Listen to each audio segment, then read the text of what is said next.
How many of you have been to an IETF meeting before and have never seen a note well? So what happened?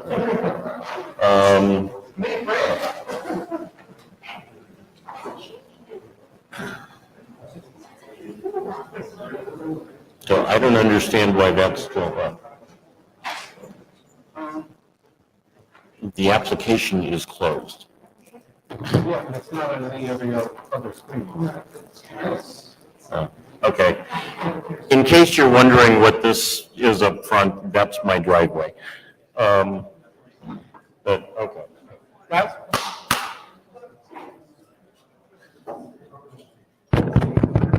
Folks? So I really don't understand why that's there.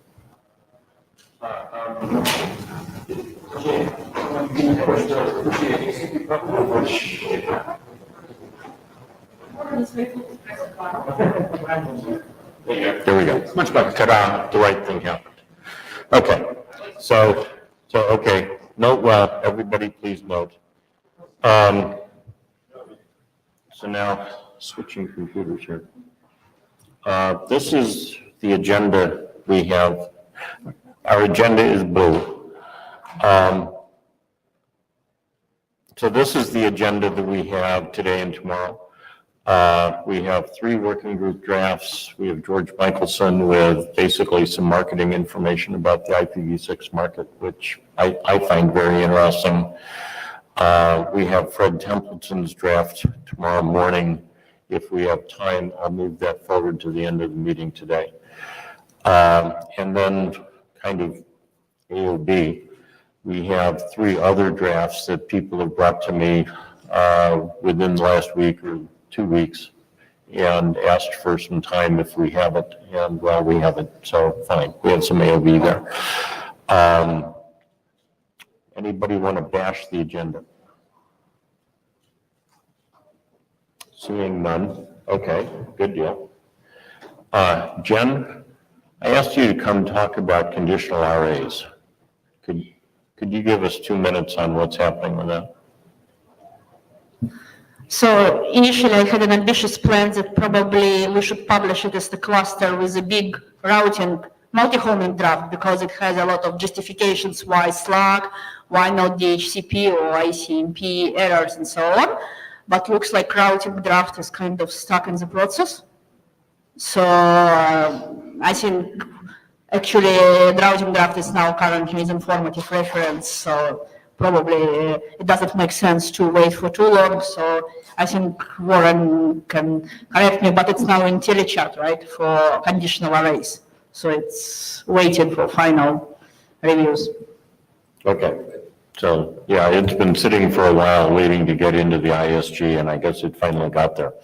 So, it's been waiting because I was hoping that we can move with routing draft faster, and I gave up eventually. So.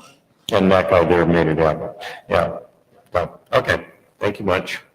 With that, now let me show you something that I find interesting and amusing. Switching back to my computer here.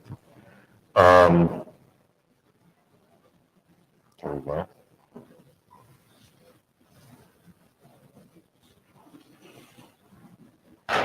Okay, so now what I'm showing here is the statistics from Eric Banks' page, but they're Google statistics. Folks that they say, as of this morning, as of a few hours ago, 5% or more of the traffic that comes into Google from these various countries is using IPv6. So these are kind of the big guys in terms of using IPv6. That blue line across the top is, of course, Belgium. In the lower right-hand corner, that green line that's going up almost vertically is Taiwan. And we've kind of got everyone in between there, which I find particularly interesting. And then looking just at the top 10 countries in that listing, we've got Japan, which seemed to be for a long time kind of not moving and seems to be doing reasonably well at this point. Uruguay, which, why? I don't know, but they're there. We'll ask the guy from Uruguay. Greece and so on and so forth. So we're having a fair amount of fairly interesting stuff there. The thing is, Google runs IPv6. And when you do this kind of a graph, you're saying that the packet went all the way from the host through an ISP, through another ISP, wound up in the destination network, and actually found a computer, and they all run IPv6, and life is good, right? Should there be any break in the path, it doesn't look like that. So this makes great marketing material and is actually deceptive in an interesting way. So now, George, where are you? Tell me George Michelson is it? There he is. Okay.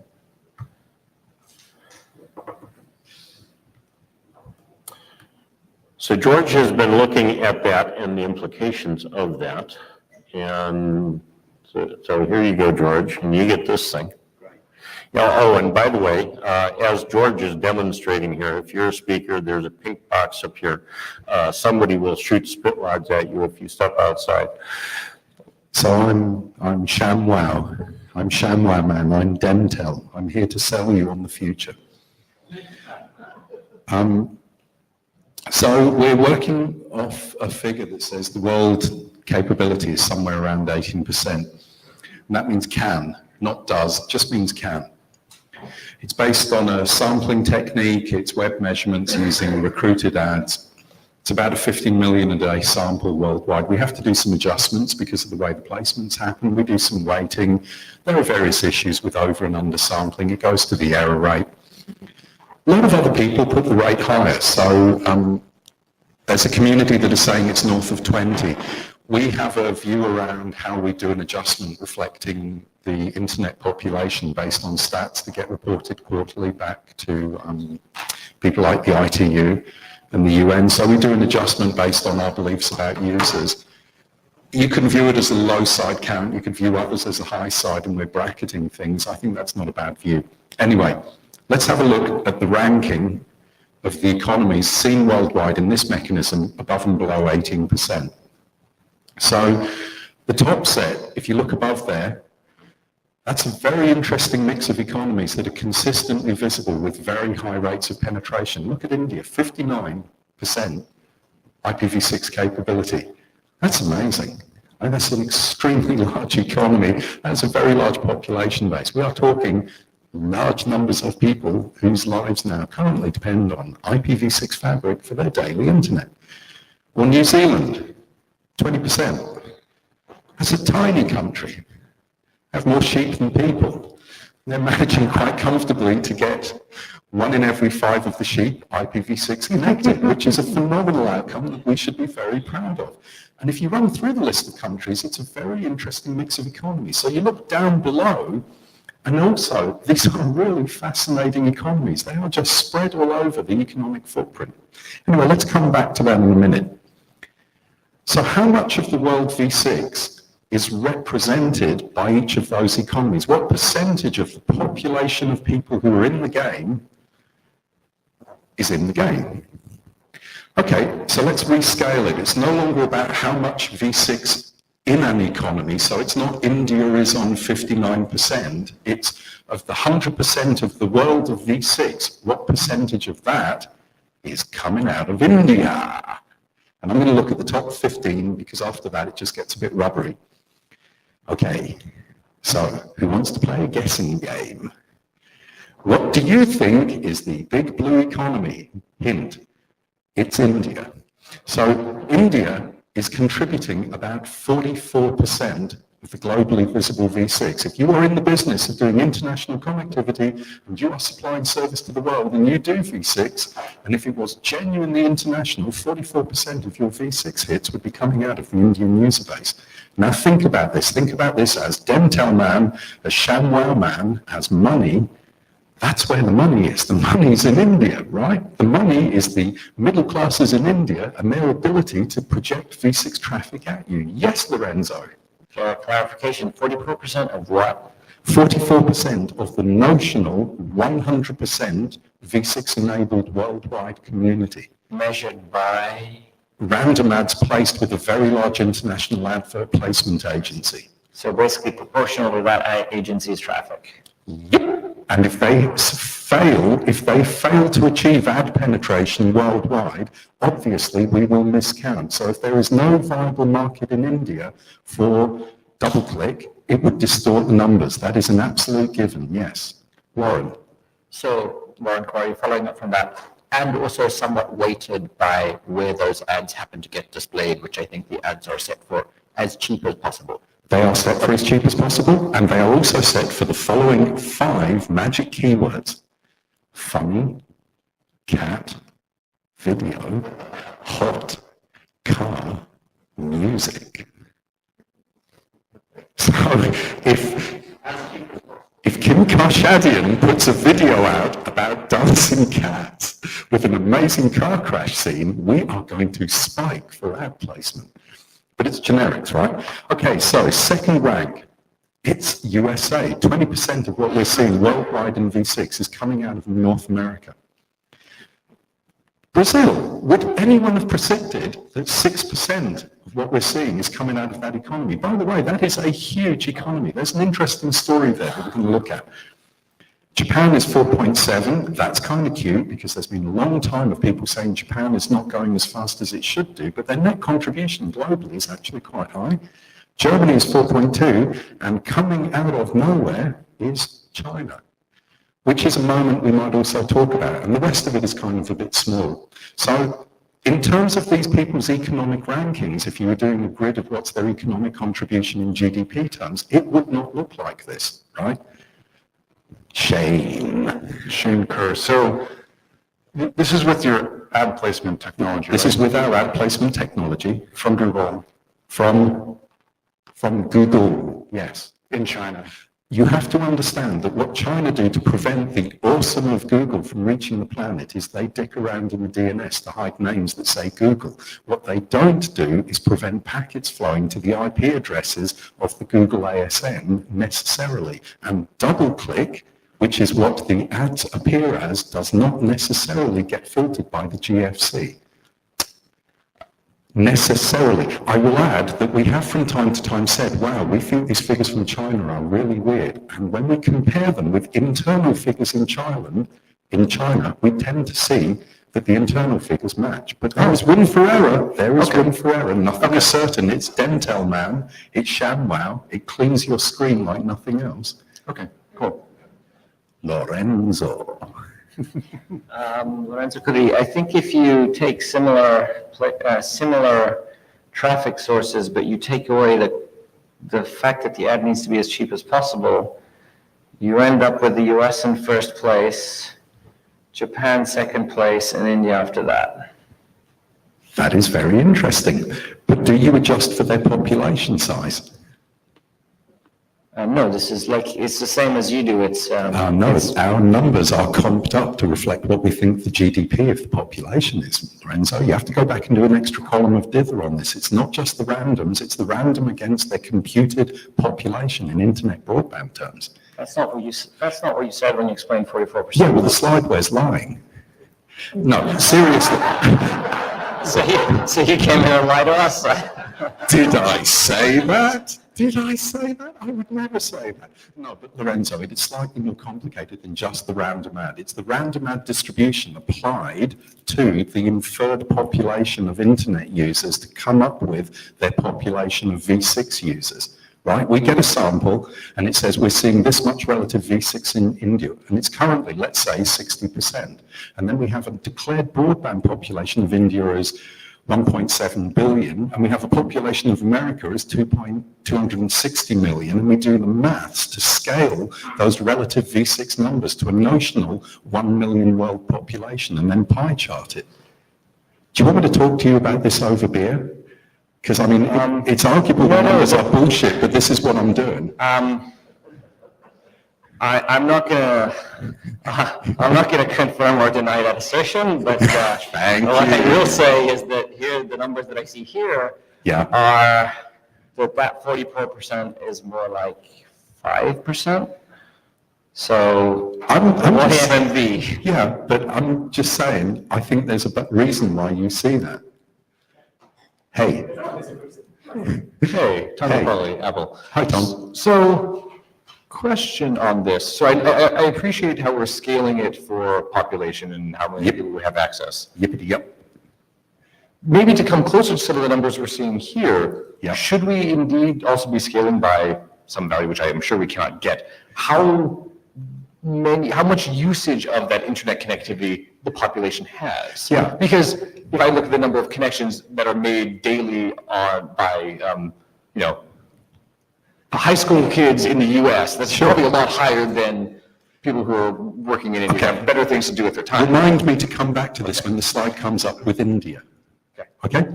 So, just to come back to this one, if you take the economies and you start to say, well, how do they fit into a group? Can we pattern group behaviors here? And you look at, say, the G8, all the G8 show up on the board of people who are V6 active, but two of them, Italy and Russia, really show down low, but the rest of them is kind of there. So you get a moment where Roma 3, you're really selling the card there. But they're all there. Okay, G20, well, they're all there except for Indonesia and Turkey, and actually that matters because Indonesia is 240 million people. If they got their act together and deployed V6, the worldwide population of 6 would rise enormously. Turkey is a large economy. The fact there's no 6 there is kind of really weird because you think they'd get the program. Also, if you look at the spread of economies, yeah, all of the G20s on the board but 2, but they're not all doing the same. And that's the principal moment here. There's no rational story that says, oh, if you're a G20 economy, your V6 is fantastic. No, sir, no such story. OECD, it's similar. There's no clear signal of who is or is not in the game because of membership of an economic grouping. And what I'm trying to say here is there isn't a specific economy sector you can point to and say, V6 is happening because you are a member of the developed Western economies. That's not true. V6 is happening because V6 is happening. The logic here is around other things. It's about your investment strategies. It's about competitive tensions in your own economy. It's about the regulator. It's about stuff that isn't about, I know in advance. It's kind of random. But there is this concern emerging, for me at least, the idea that there's a 2-track internet. There's people who don't seem to be moving, and there are people who have moved, and that means everyone's thinking about there being 2 kinds of internet for a long time. Now, this is no secret. We've known this. We talk about this all the time. But the thing is, it looks like it really is a thing, and that's kind of a worry. So I kind of like 6. I like about innovation, and I think incumbency. I've got my assets. I've got my V4. I don't need to worry. Nothing can happen to me. Well, you know, stuff can happen to you, and that's what's coming up next. Okay, so let's drill down into these economies a bit. Let's look at them inside. Let's look at per AS statistics, which is an approximation for eyeball share based on our random distribution model, and let's see what things look like. So there's 2 charts I'm going to put up side by side. This is a MECO chart, and the vertical size is how much we think we saw of you. And the horizontal dark is how much of you we saw 6 capable. So the other chart is the timeline of the ASs we saw, and this is India. So that big box on the top, that is Reliance. Reliance did a clean build. They put out an entire clean build LTE solution to the door nationwide that was V6 enabled day one. And they also offered free voice if you took their minimum data plan. And if you look at the orange line, that is Reliance, and that is their scaling of V6 capability. And they basically hit 80 to 90% penetration pretty much inside the first year of deployment. And they single-handedly took India into world rankings. But then, if you look across the line, there's this weird moment where Bharti and Hutchinson, which is actually 2 ASN, it's ICL and it's Hutchinson Telecom, they actually reacted in time. So if you look across at this, there's a time delay, and then some other people say, I think we might compete in this market space. I think we might do something here. And they actually started deploying V6.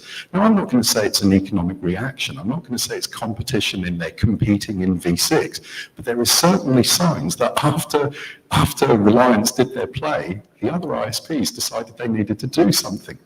Okay, now here's the thing. It's not on this chart. But when Reliance started this back in 2015, on our measures, they were about 15th. And by the end of it, using the Google random machinery of ad placement, they are the number one provider in the economy. And they never said in their advertising, use us, we have V6. It was not a moment, because V6 does not figure in selling telephony to the Indian masses. What figures to the Indian masses is, I can ring my mother for free and I get a data plan. So to that question, but what meaningful percentage of these users are doing V6? Well, I have to tell you, if it's Reliance, all of them, because it is a pure stack V6 solution. If you're online in India and you're using Reliance, and PS, 50% of the market looks to be there, you're using V6. So I would say it's pretty solid. Okay, this is America. Now this is a weird story. I mean, look at this line. You have some early movement from some ASs that basically hit 90% day one and stay there. And you have Comcast doing a kind of disordered rise up towards the full state, although there are some questions around why is it not 100%, because we know Comcast is meant to be fully deployed. Thing is that they have some legacy gears that are never going to get there. And they also have some issues around commercial service that's hidden behind the AS that's also providing domestic. And we all know that the predominant usage going on here is essentially domestic use. So there are kind of stories there. Jared. Hi, George. Yeah, regarding Comcast, there's also a lot of people, small business market. Yep. They do give V6 to those people. But traditionally, they'll just plug in a little CGN box. An appliance. Yeah, they plug in their little Netgear or whatever, and in your marvelous dentist shop, Yes. you don't get V6 on the backside because those are not default enabled. Are you talking about my backside and V6? Wow, okay. But I I mean, can this tell is you what, that the Netgear 8500 does, because that's what I use. right, but there is the problem here that small business taking service off someone does not necessarily deploy 6, and that's the problem. The SMEs are not there. We're in. Yeah, I mean, also, or their CPE does it, but their cable modem doesn't, which there's another long ongoing issue and fighty thing I've had with them. But. So where I wanted to go with this diagram is that there is actually quite a lot of competitive tension in who's got eyeballs in America. It's not a one AS story, right? This is not Reliance. This is a different economy with a different pattern of competitive tension. In the left-hand box, the MECO chart, there's different levels of deployment. But there is 6 written across the story for the USA, and at different times, different players have decided to deploy. It's heading to an interesting place. Okay, this is the Brazil story. What I've been told by Carlos, my friend from the LAC community, is that there's actually a national agenda. And what you're seeing here is a concerted move in a federated structure for all of the players to move the market, broadly speaking, in concert. So this is a number of large cable deploys in large capital populations, Sao Paulo, Rio, the States, making their move. The interesting moment there is it includes Telefonica. And here you have Telefonica doing a massive V6 play in South America, and they're not doing it back home in Spain. But Telefonica have religiously enforced centralized planning. You can't buy network gear in South America without approval from the Spanish head office. Go figure. It's weird. Eric? Yeah, questions. Am I reading this correctly? The Brazil line is lower than all of the other sort of called out? Because the pullouts don't reflect the market share. They're about that individual AS's percent capability. It's not been comped into its percentage contribution.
changes to ensure that the operator has control over the different transition mechanisms. We have worked different changes in the UPnP section, and then we improved some text, clarifications, corrected ID needs, and so on. So if I try to look at the differences between RFC 7084 and this document, there are some new general requirements. One of them is supporting RFC 7608. That document, of course, is newer than 7084, so that's the reason for that. In the LAN, we are now requesting as a must the DNS proxy.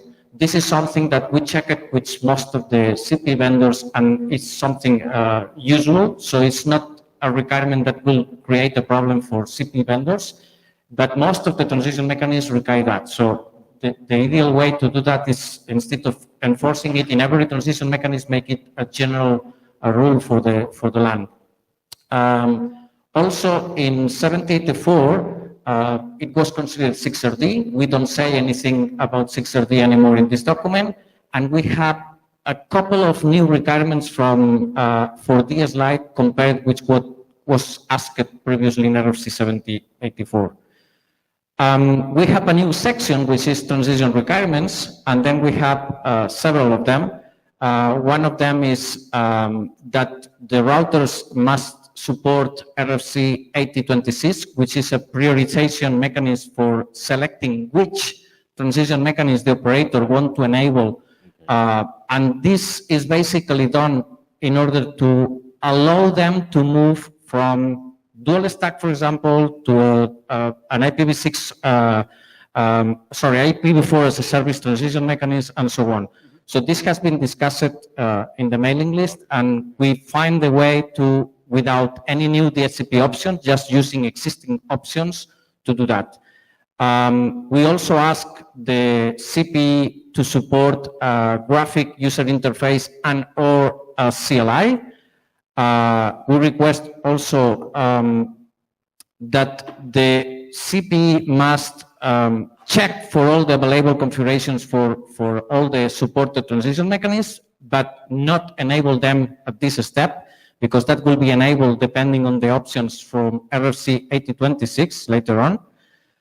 And this is transition requirement 4, which is just looking at what the ISP is supporting and then enabling that specific transition mechanism. And I think that's it basically. Okay, so then we had the specific requirements for 5 transition mechanisms. One of them was already part of 7084, which was DS Lite. So now we have, in addition to that, Lightwave for over 6, 464XLAT, MAP-E, and MAP-T. And then we have IANA consideration section, because 464XLAT was the only mechanism that didn't have a specific option, but there was a previously defined option for NAT64, which is 113, and we are reusing that option, so not creating any problem, to allow that prioritization mechanism to go through and select which transition mechanism is being used. And that's it. I have some backup slides, but if we have questions over that, I can go through them. Well, yeah. So I've got a bit of a chair discussion I want to have, but let's take folks at the mic first.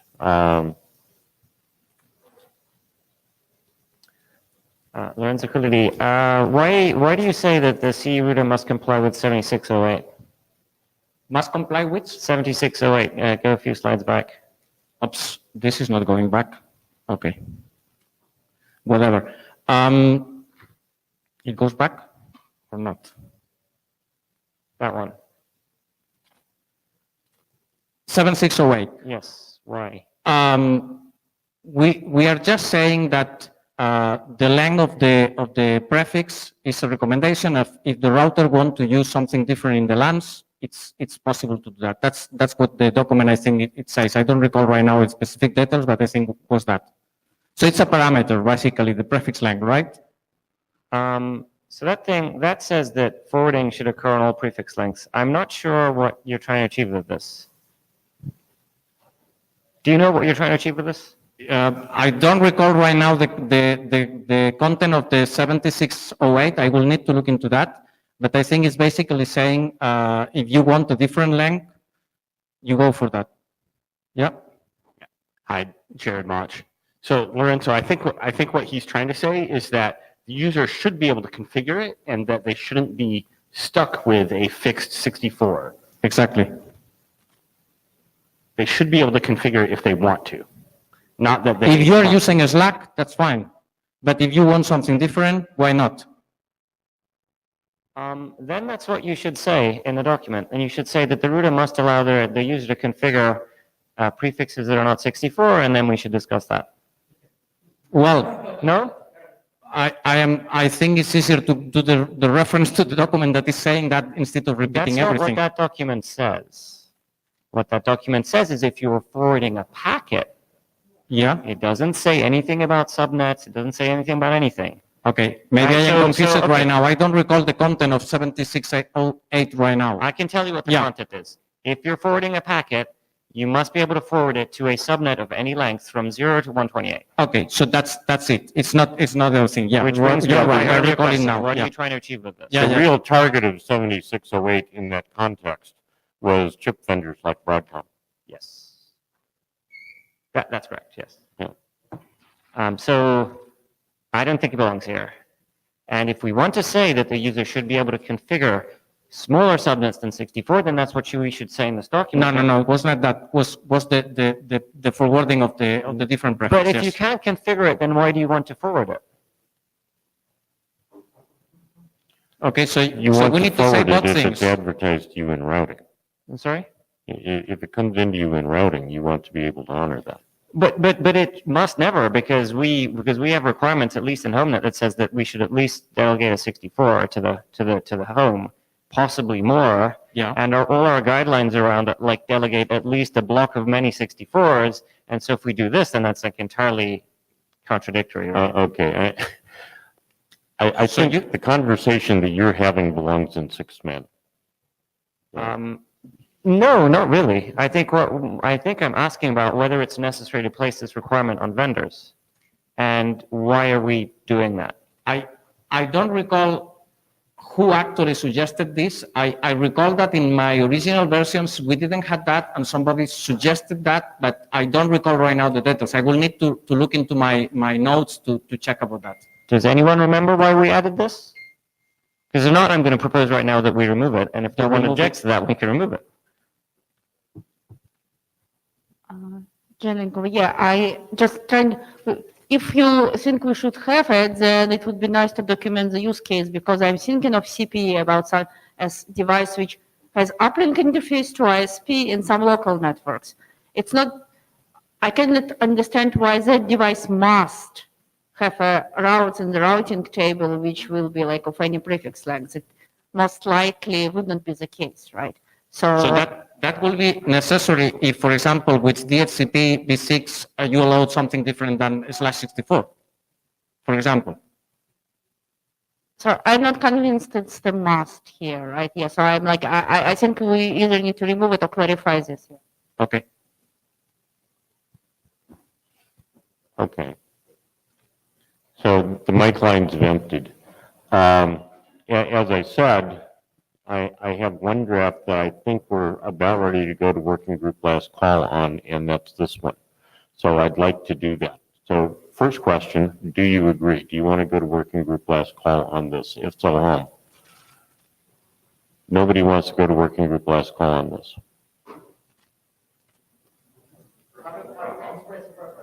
What? I asked you to hum. If you think we should go to working group last call on this, please hum.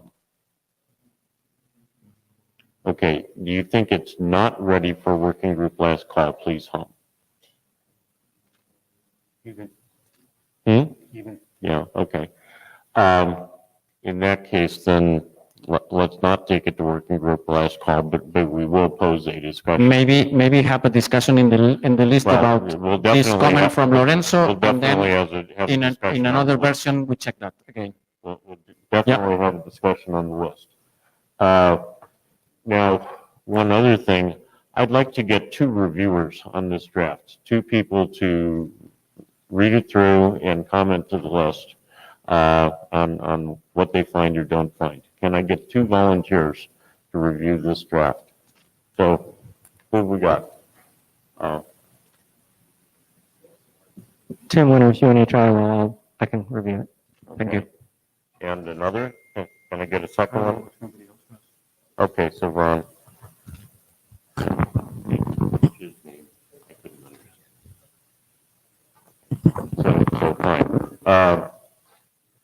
So great. Now just a minute. I was going to ask for 2 reviewers on Russ's draft also. Can I get 2 people to volunteer to review Russ's draft? Somebody? Eric, could we shame you into it? Shall we? I had a question about this document that I remember somebody, I think it was Barbara, observing that it's going to put pressure. This document says you should implement at least 5 different transition mechanisms for V4 over V6. And I recall her position on that was that would increase costs for CPE manufacturers, which are already particularly sort of low margin operations, and would either result in nothing or very buggy implementations that would then, oh, there you are. I would just wanted to, I didn't think you're in the room, I just wanted to see if that had been resolved. I think, well, we have 2 of the co-authors of the draft are CPE vendors, and they decided that this is not actually that much extra cost, and they have already implemented it.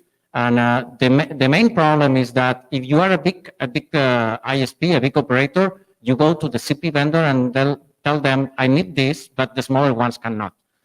And the other thing that is already in one of the annexes of the document is that the data plane is the same for all of them, basically. There are two data planes, so 2 different data planes and so on. So I really think, of course, there is an extra cost for testing any new feature in any device, that's clear. But in general, implementing is not that much problem as we heard from CPE vendors. The CPE vendors, were they boutique CPE vendors that sell things on the shelves that cost $100, or were they CPE vendors that sell to? There you are. Well, were they? Because the question I think is, if there are CPE vendors that only sell to ISPs only, if they don't have the margins, then this document will make no difference. No. If they are selling to ISPs, they don't need to implement all of them. That's explained in the draft. Well, so this started out with you quoting Barbara. Maybe we should let Barbara get a word in. Yeah, since my name was used. So my view on how this gets used, from a pragmatic perspective, once it's published, is you've got basically 2 uses for it. One is, as an ISP, you know how evil we are. I am perfectly happy to pick and choose, if there's something I want from my vendors to say, do this, and just kind of, I'm not expecting you to be compliant with everything. This is all I'm interested in. That's fine. Now, then there's another set, which is kind of your run-of-the-mill CE vendors. Now, they can read this and say, I'm really not willing to do all of that. And that's fine. All it means is they cannot claim compliance to the specification.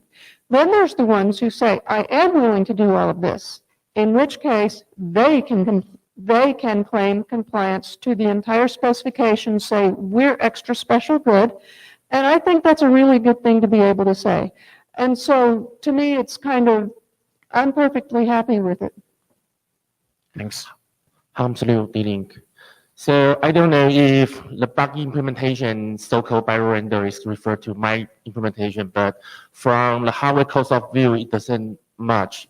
However, what I was suffer was actually the cost that somehow I try to, on those time I try to teach or to guide my OEM vendors to implement all this stuff. Then no way they're going to read all those RFCs. That was a sort of the reason why I support Jody for this work.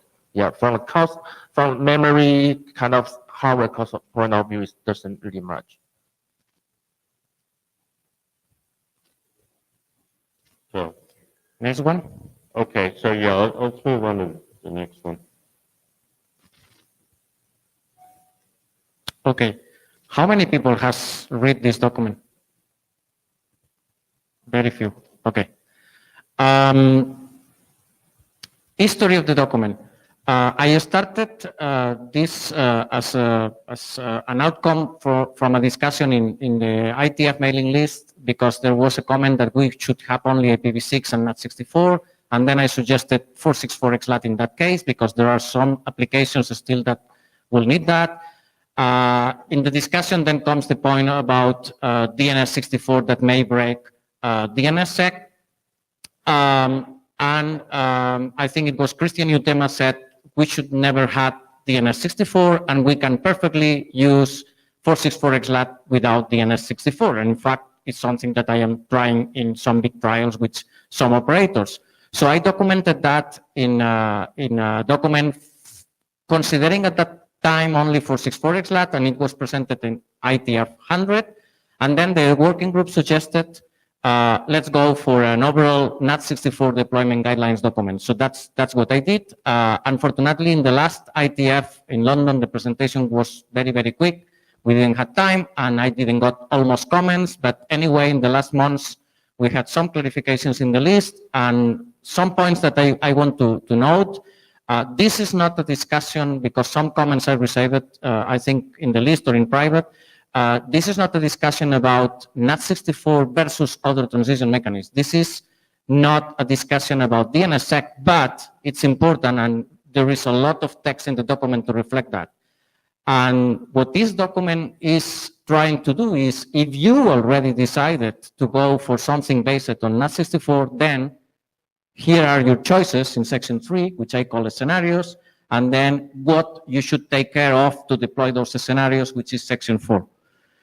So basically, the document has an introduction, which is talking about 3 main issues, which is DNSSEC may break DNS64 may break DNSSEC, NAT64, DNS64 don't work with literals and older APIs, NAT64 alone does not work for IPv4 only host or applications. We all knew that. But the people that is going to read the document maybe not. So we need to make sure they understand that situation. So looking at the scenarios, what I have done is looking at what new scenarios have been coming to the market since DNS64 was published. And in that document, they talked basically about only 3 scenarios. Now we have new ones, including all those based on 464XLAT to comment.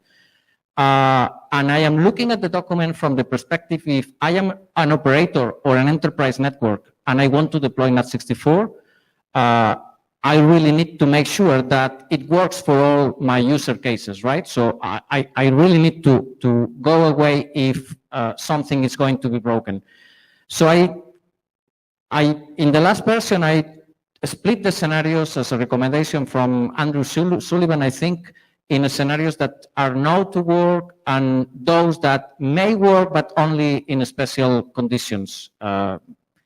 So what is known to work? We have a service provider, NAT64, that has also DNS64. And of course, those 2 functions can be in their network or outsourced. Then we have the possibility of 464XLAT with DNS64 and 464XLAT without DNS64. So those are the 3 main scenarios.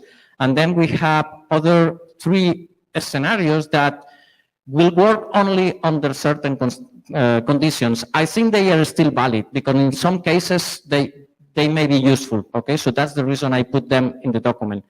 So there is a service provider that provides NAT64 without DNS64, a service provider that has NAT64 and is assuming that the host have the DNS64 functionality, and then a service provider with NAT64 and the DNS64 is in the remote network, okay? I did a comparison of those scenarios. By the way, Jordy? Yeah. Let me back up one if you would. Let me report on a conversation. I had a dinner last night. I think we came up with one more scenario. And that is that you have a user that has configured their host to use for their DNS service, some public service, OpenDNS, Google, take your pick, one of them. And so when they go looking for the IPv4 only .ARPA thing, they're going to go to that. The service provider has their own DNS, and they've configured IPv4 only .ARPA in their thing. And and they differ. Okay, the resource record that you get from those things is different. So there's a scenario that I think you're going to want to comment on, take a look at in the draft. I think this is one of the scenarios that I have considered. The point that I was going to comment right now is that even if I have only 6 main scenarios, each of the scenarios has different possibilities or super scenarios. So in total, I come out to 12 possible scenarios. Okay. And some of them include, I believe, if I understood you correctly, what you are commenting. Eric Klein. Fred, I'm assuming what you mean is that the quad A records will be different, but the A records should be the same. Yeah, I'm sorry. Yeah. Yes. Okay. I got that Regardless, correctly. okay. Yeah. Yeah, the quad A records give different prefixes. Right. Or in one case, there may be none. But yeah. So to compare the scenarios, I am taking different aspects. One of them is, are there hosts validating DNSSEC? So it may be broken. Are being used literals or APIs? There is any IPv4 only host? And then can the users change the DNS configuration? So depending on those 4 questions, I make a classification looking at if each of the possible scenarios and super scenarios is good or bad for that. Okay, so if, for example, if I change the DNS, I call that foreign DNS. In some scenarios, doesn't matter. For example, if you are prepared, you have prepared your network to not use DNS64. But if the network uses DNS64 and you choose Quad 1, Quad A, Quad 9, or whatever of the popular DNS servers, it will not work. Okay, so I am looking into that. Then I look into all the possible issues. One of them, and a big section, of course, is DNS sec considerations and possible approaches. So I am looking at not using DNS64, DNSSEC validator aware of DNS64, STAB validator, CLAT with DNS proxy, ACL of clients, mapping out IPv4 clients. I look also into DNS64 reverse mapping considerations. I am looking also into using 464xLAT with and without DNS64. What are the implications of each case? I am looking also of what I just mentioned. If the users are changing the DNS, what happens?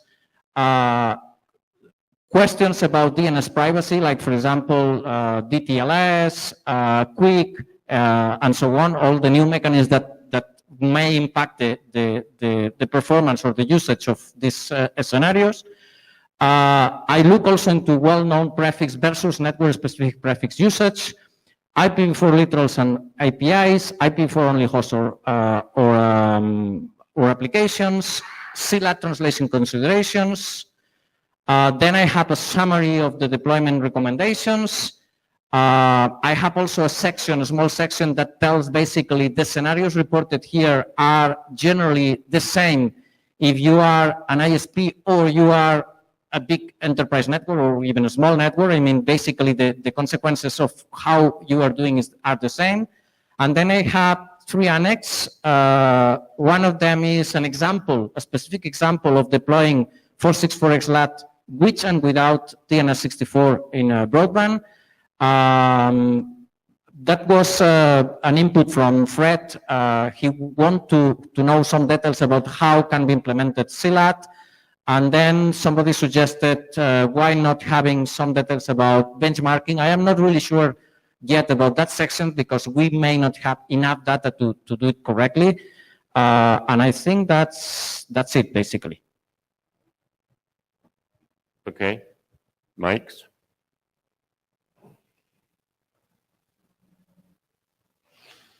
Okay, seeing nobody charging the mic, we're going to do the same thing with this, have a discussion period on the list coming up in the near future. I would like to have 2 people review the draft. Can I get 2 volunteers to review the draft? Russ? The second one? Jen? Okay, cool. Thank you. Thank you. Yeah. And so now Fred Templin, are you in the room? I don't see Fred Templin. Huh?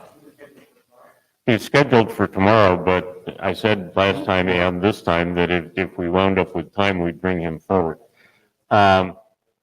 Given that he's not here, Lorenzo, you actually asked for this slot. Can I put you to work?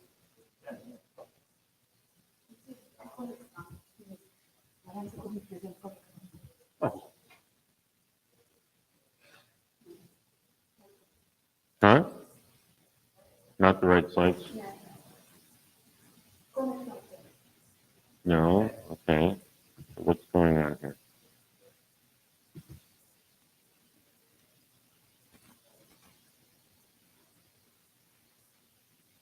Okay, I guess I don't have your slides yet.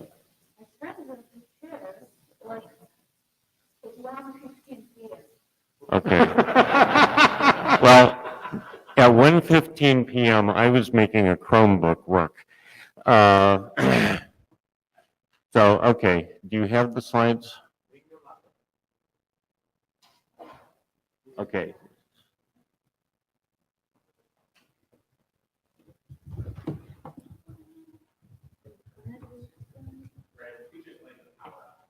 What?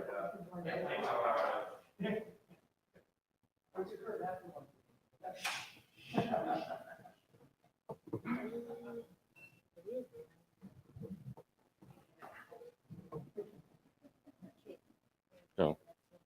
Here, you take my chair. I don't, what is it works? I don't think it's. So HDMI. Yeah, no. Okay. Okay.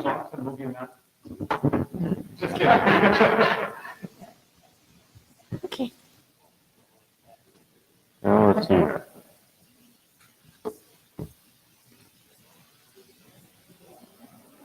Yeah.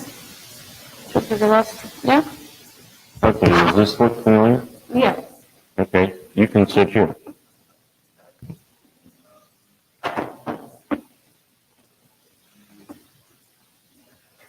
Now, what's going on with the slides? You can sit here.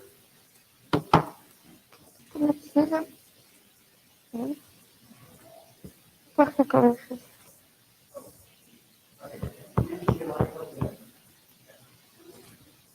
I've got this thing plugged in.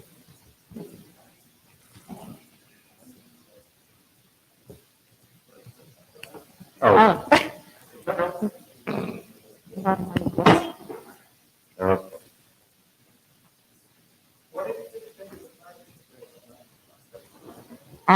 It's what we were. It's Fred's laptop. Okay, where do I put it?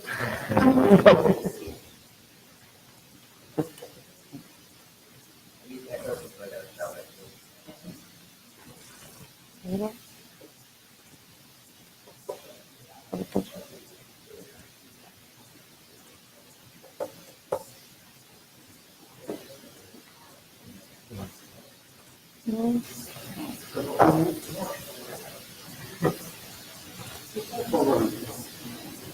Yeah.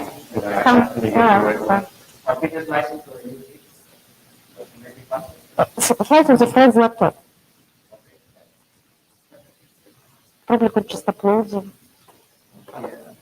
Probably would be faster.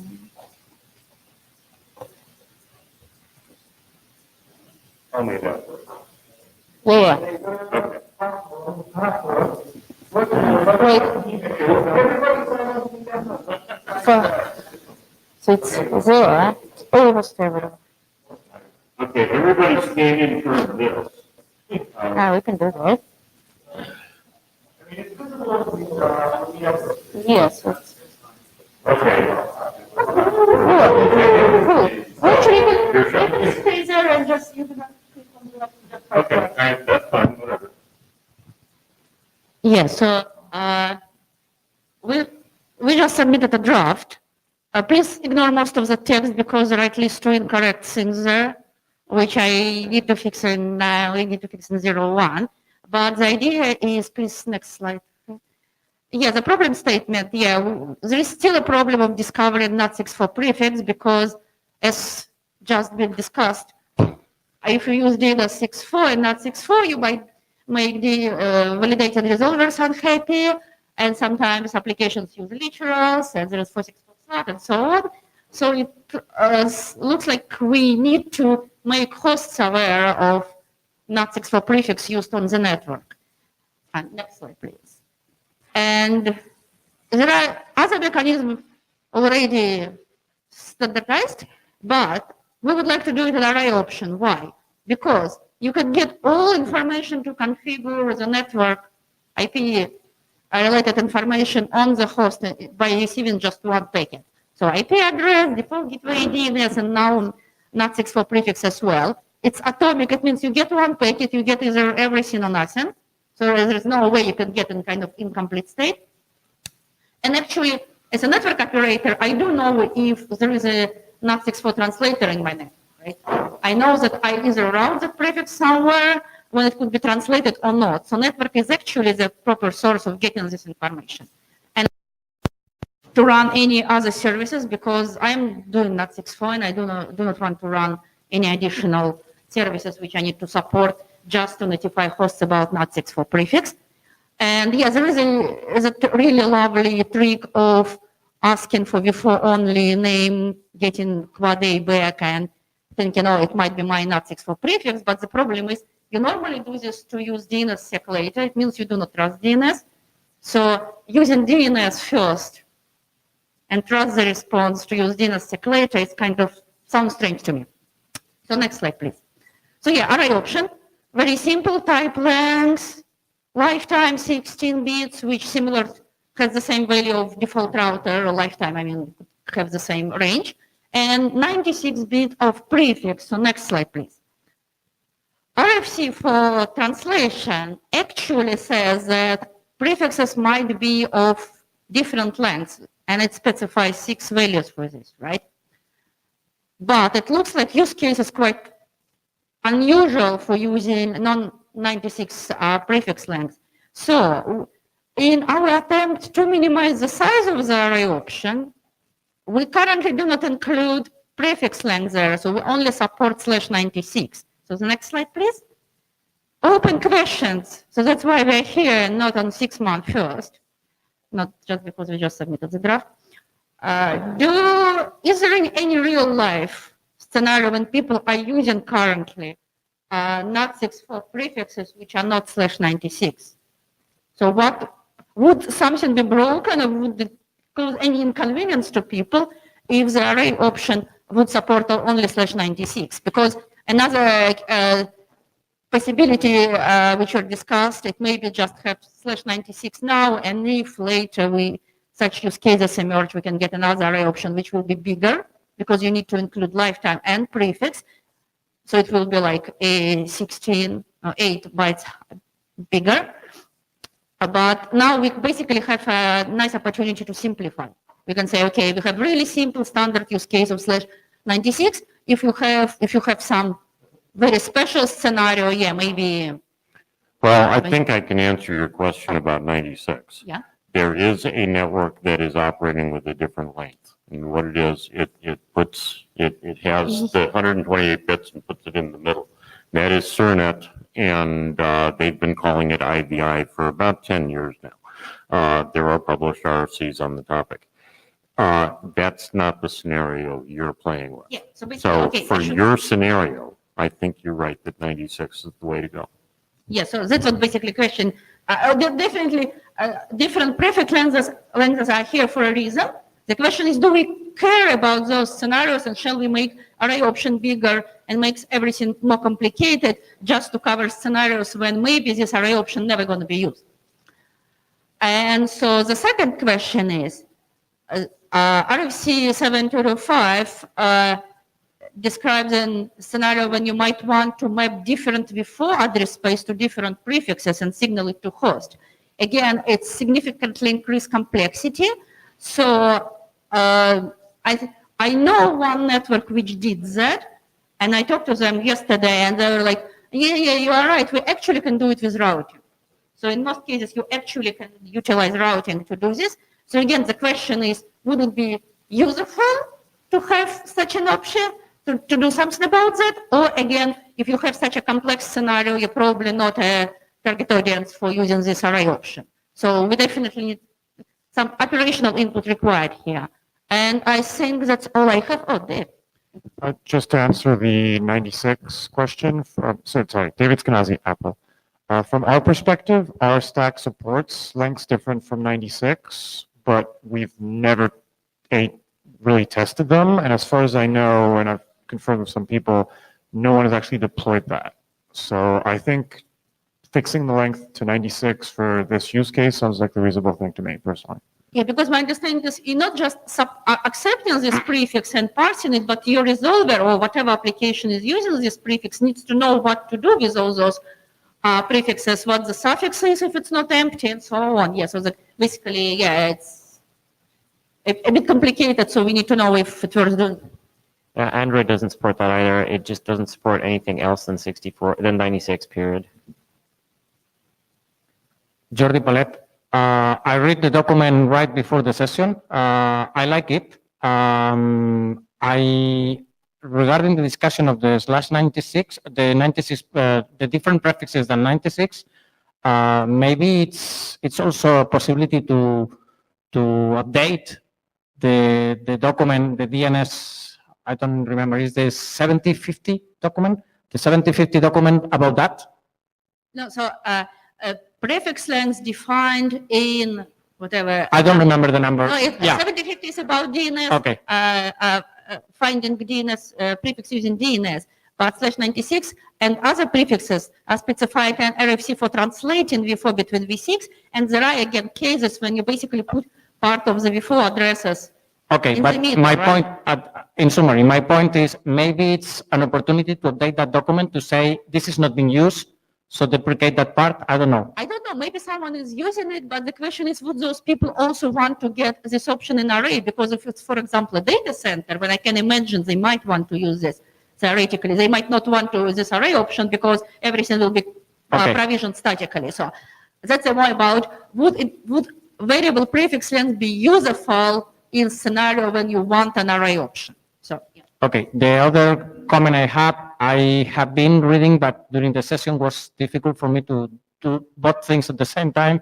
I was reading 7051, which is the one that do the analysis of the different options for the discovery. And I think in that document they were comparing the array option with the DHCP V6 option. So I am going to probably later on tonight send some comments about if I find something that is really important to comment or to put in that document to somehow contrast the comments on 7051, okay? I think it's as said, I support the document, I think it's useful, but we may need some text to say, hey, in RFC 7051, this was discarded because this and that, and maybe we need to say something about it.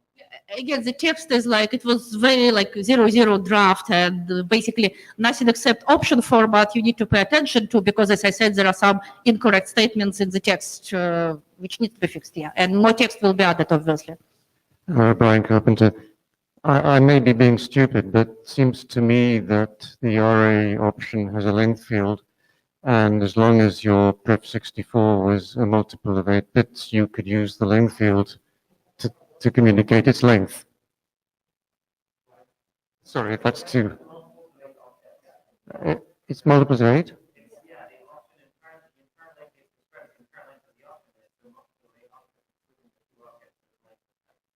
Eight or multiple of 8 Yeah, objects? yeah, Oh, yeah. okay. So Then that length puts a will be- limit on my method. Yeah, so it will be length will be equal to 2 in this scenario. So length field is equal to 2. Mark Andrews, one thing that in terms of when I implemented DNS 6.4, there are lots of exceptions to where you don't want to do prefixing. You actually don't want to do the synthesis given either certain Quad A records that are out there that are in the DNS, so you don't want to, you want to ignore those Quad A records and actually do synthesis to the V4, or ignore particular V4 addresses and not do synthesis in those things.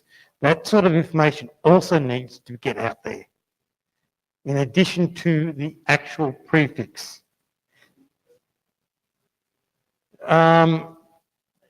You have dual stack and you don't want to translate your internal addresses. I won't. The default exception is the 1918, but if you're running a different V4 network, you don't want to translate your own internal address, the addresses you're using inside the network, to Quad A and stuff like that. So what I'm saying is there are other addresses where you don't want to do things you don't want to apply translation to. Sorry, so my understanding is there are some rules for DNS 6.4, how a synthesis should be done, right? And it's written in the RFC, so I would expect that a local resolver would follow the same rules, so there is no difference if that information is in the logic of Google public DNS 6.4 or your local resolver. And again, for example, there are cases when I do want to have my private address space to be translated because I'm deploying V6 only local network. So DNS, the translation is more than just the prefix.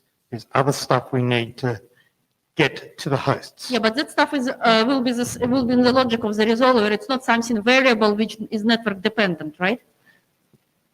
Can I answer Mark's question? Yes, it's network dependent. Can I reply to Mark's comment? David Skenazy, Apple, speaking as author of CD305, which is Happy Eyeballs v2, how to handle this on hosts.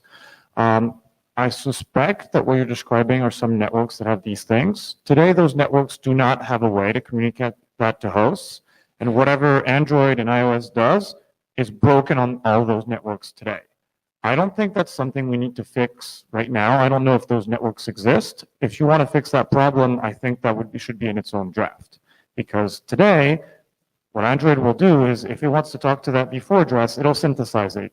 The network has no way of telling that Android device in that 464X or the CLAT that it only applies to these things. Regarding the problem that this is trying to solve, which is the common deployment of NAT64 in cellular networks, this really solves the problem really well. Well, I can translate it into where I can't speak as well if you want. Would you like me to do that? What you're proposing already exists in all deployed mechanisms currently to do this. So the only other one that we have at the moment that's deployed, I hesitate to say implemented even, is 7050, and it has exactly the same problem. And yeah. Let me also suggest a solution for this. I believe that a solution would be, if your network is V6 only, then you delegate all of this to the network. If you have no V4 locally, now you are a resolver, you're in the middle, you don't know what you have, you don't know what the client has, but I'm at the edge. If I don't have V4, then everything has to be translated. End of story. So basically we could say this is only going to work ever if you have a V4 address, disregard this. No, dual stack local is a scenario where you want this to work as well. But we don't have to configure it like that. No. Let's say that I don't have, let's say that I don't have a V4 address, because that's actually quite common. Do you agree that in that case, then we need no more than this? Or is there something I'm missing? That's my question.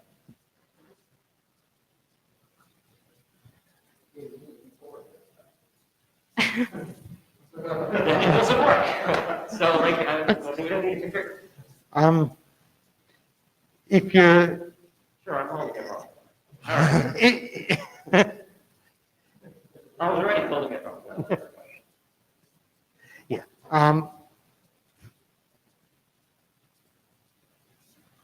If you've only got a V6 address and no V4, yeah. If you translate 1918 addresses, you're going to go somewhere bad and bound to, yeah. But when you got a dual stack internal network and you want to try to pull this stuff back to the host, we need more information than this gives. And it would be nice to try and put that either into this option or into a set of compatible options. So what you're describing is a network that as a production configuration provides both IPv4 and NAT64, which, no, to the leaf. And I don't think that's actually a reasonable configuration. Yeah, I don't understand why you would ever want to do that, David Scanazi. Well, maximizes entertainment. I mean, for a mock-specific issue, it seems like yet another array option or something that provides a URI to the thing that says what you can and cannot do. But it seems, but it seems it seems like that would be a new option and orthogonal to this. It could be, or it could be combined with this. Yeah, I think that having a separate one would be cleaner and. Yeah, I'm just Yeah, saying, when I implemented DNS 6.4, I had to consider all these scenarios and include all the different links and what go into the suffix, everything else like that. So It's in the middle. Yeah. I think as an author, I guess I would say we're going to go ahead and basically say you can only use this if you have no V4 on that network. And if you grow a V4 address, you turn it off. I mean, that's what we do today. If we basically grow a V4 address, if there's a network that somehow provides both NAT64 and V4, if V6 only wins the race, we turn up CLAT, and then if V4 address appears, we turn it off. So so basically an applicability two sentences. yeah, but it's also like saying, look, there's this problem, and application implication should turn it off. You make sure that it's in the draft. Yeah. Well, Dave, you've been waiting. So agree with David Scanazi. Agree with what Lorenzo said. That's what iOS does today. If we have a V4 address, all the NAT64 stuff is disabled. And I think that should be here. And I just wanted to say that I really support this draft. This makes a lot of sense to me, and I think this work should move forward. Can you just please explain how you can do the destination-based synthesis with the routing?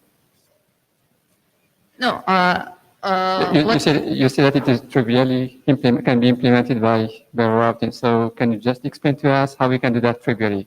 no, what I mean that the only use case I know when people using multiple prefixes and I'm mapping this V4 address space to this V6 prefix and another with part of my V4 address space and another prefix, it's because my islands do not have V4 connectivity, but they have V6 connectivity, and I want to make sure my traffic goes to the right island.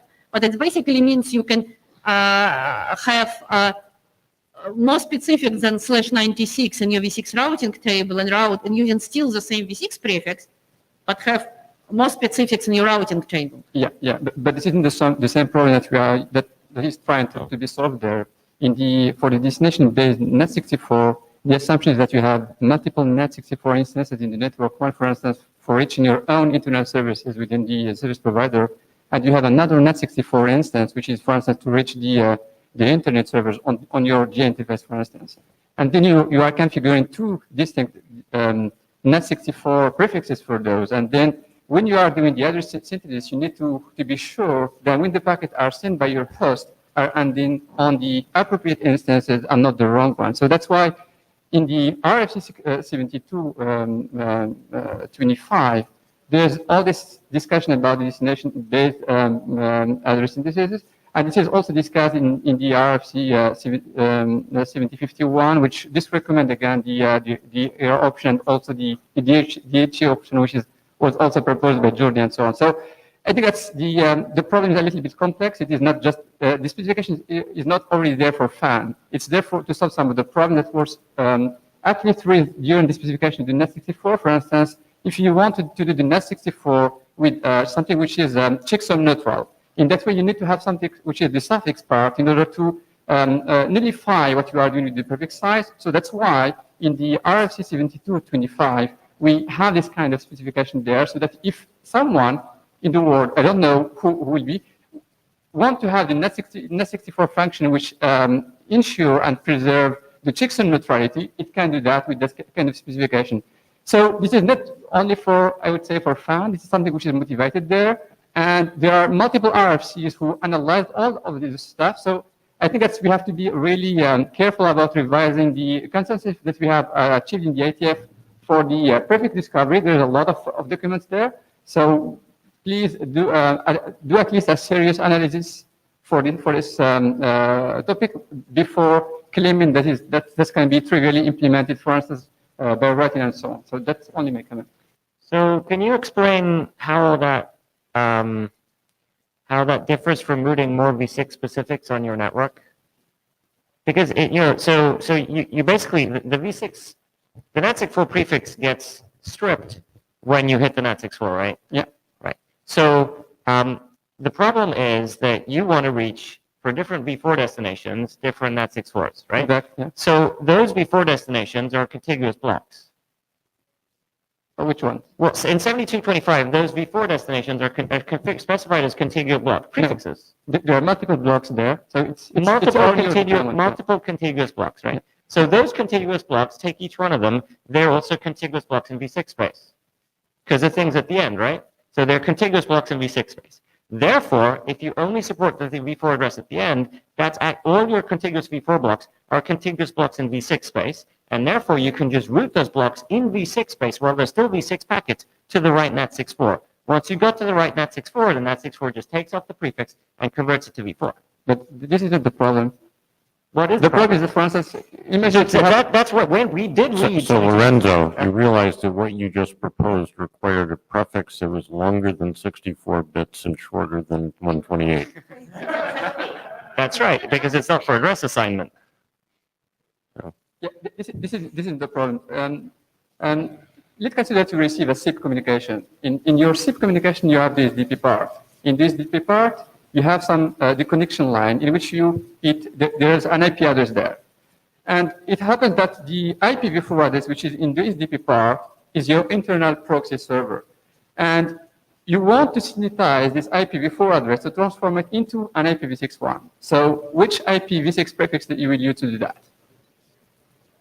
It is not a matter of contiguous routing entries or forwarding entries. It's a matter of which prefix should I use so that I will end at the end of the day to the correct IPv4 server, which is behind the NAT64 instance.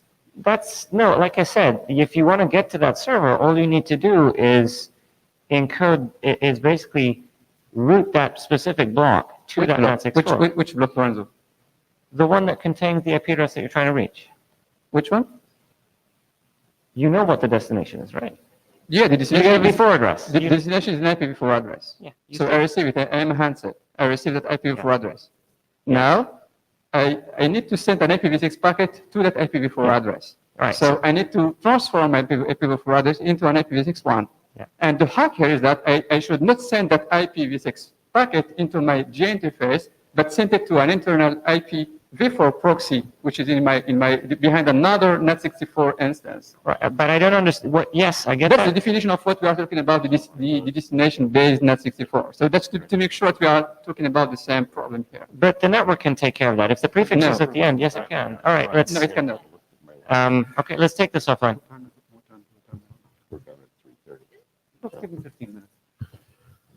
Okay, so thank you, Jen. Fred Templin, you walked into the room. I asked for you earlier and you were out of the room. So question, we can do your talk tomorrow morning and you can have longer time. What we've got left in this slot right now is 15 minutes. Can you do your talk in 15 minutes and do it now, or do you want to do it tomorrow morning? Okay.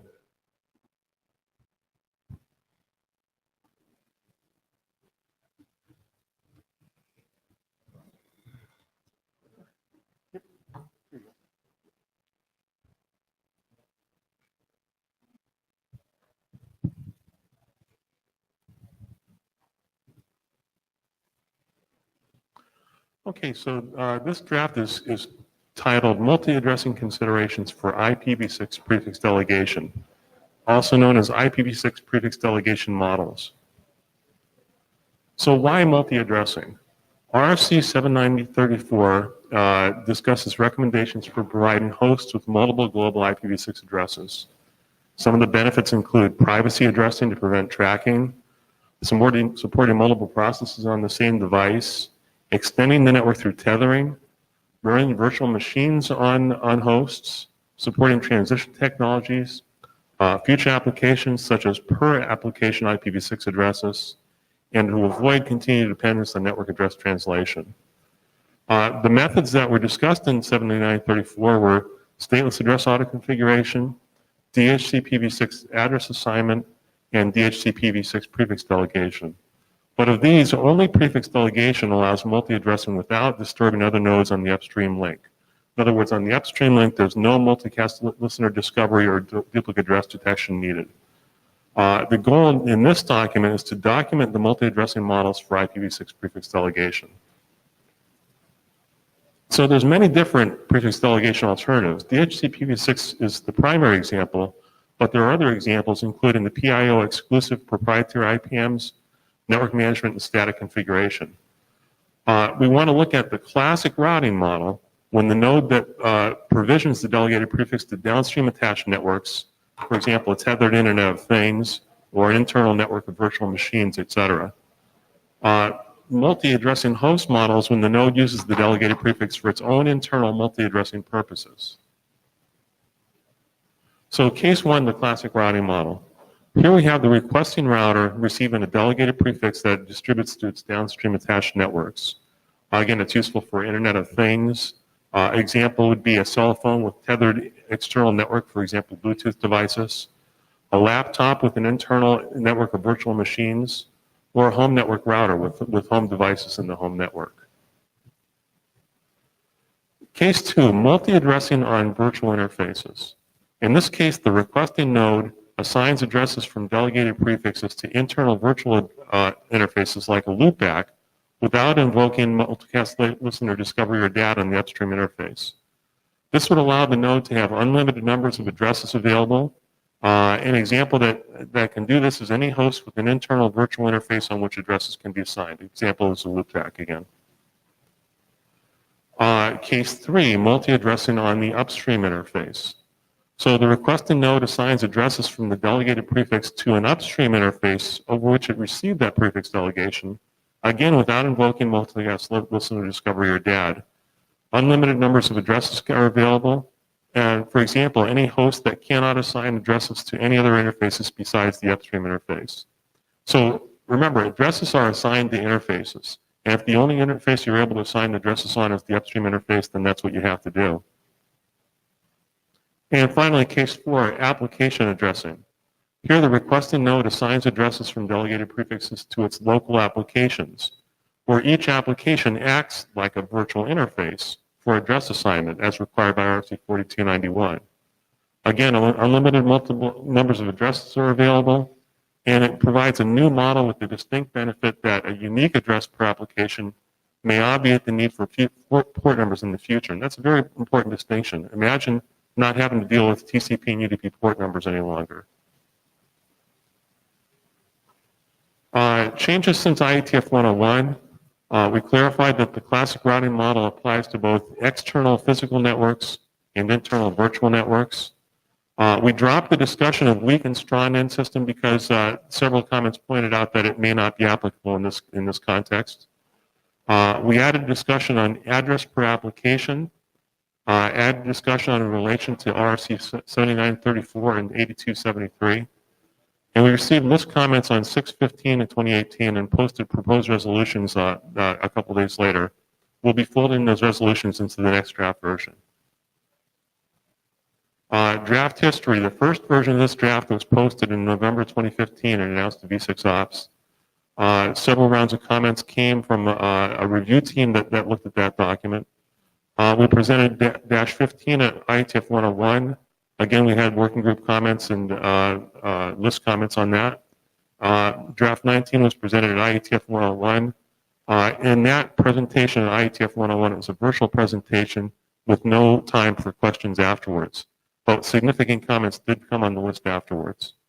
We're now at draft version 21, and now incorporates a version by version change log, and there you have a link to the document. And we'd like to ask now if this could become a working group item.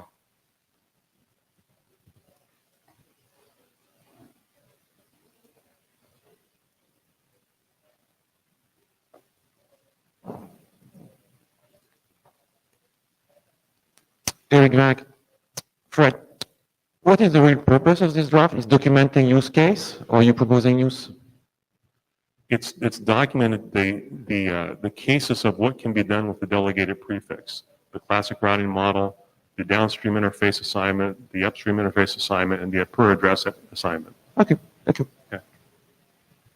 Per application assignment.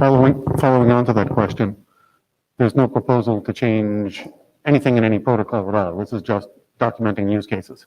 That's right. It's documenting use cases, although the assigning addresses to interfaces may be an implementation detail that's not well accommodated in existing systems. How many people have read the draft?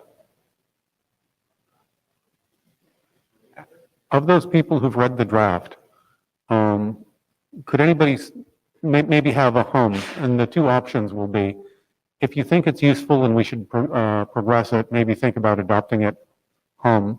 And then the second hum I'll ask is, if you think it's dangerous and we should not, then hum. So this is the first question. Hum if you think it is useful, we should consider progressing it. Okay, second question. Hum if you think it is dangerous and it should be not suppressed. Okay. It's not the opposite question? That's not, yeah, that's not the inverse of the first question. Okay. Let me ask the question the other way. So the inverse question is, who does not think it should be a working group item? Yes. So if you think it should not be a working group item, please hum.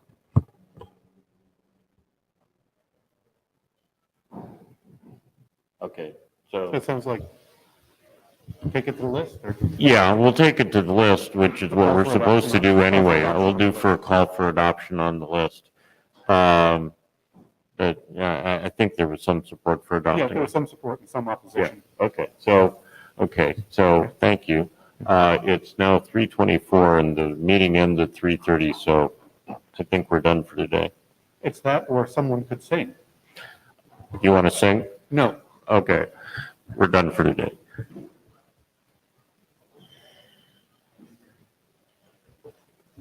Thank you.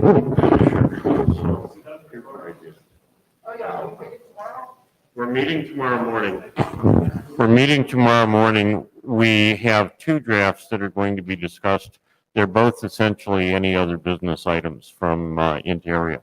So Eric Funk has one and Patterson has the other. So.